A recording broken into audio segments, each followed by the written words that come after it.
പലതരം ക്യാമറകളുണ്ട്.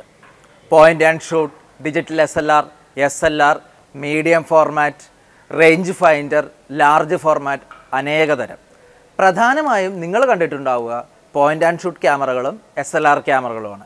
Point and shoot എന്ന് പറയുന്നത് സാധാരണയായി അമച്ചേഴ്സ് യൂസ് ചെയ്യുന്ന ക്യാമറയാണ്. നോക്കുക, എടുക്കുക, അതാണ് പോയിൻ്റ് ആൻഡ് ഷൂട്ട്. അതേസമയം പ്രൊഫഷണൽസ് കൂടുതലായി യൂസ് ചെയ്യുന്നത് SLR ക്യാമറയാണ്. സിംഗിൾ ലെൻസ് റിഫ്ലെക്സ് എന്നുള്ള ഫുൾ ഫോം ആണതിന് യൂസ് ചെയ്യുന്നത്. റേഞ്ച് ഫൈൻഡർ ക്യാമറ എന്നുള്ള തരം ക്യാമറകളിലൂടെയാണ് ആദ്യമായി ഫോക്കസിംഗ് സാധ്യമായത്. അതിനുശേഷം വന്നതാണ് TLR ക്യാമറ, അതായത് ട്വിൻ ലെൻസ് റിഫ്ലെക്സ് ക്യാമറ.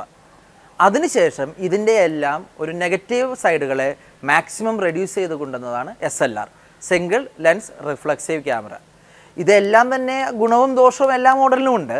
എന്നാലും കൂടുതലായും പോപ്പുലാരിറ്റി ഗെയിൻ ചെയ്തത് SLR ക്യാമറയാണ്.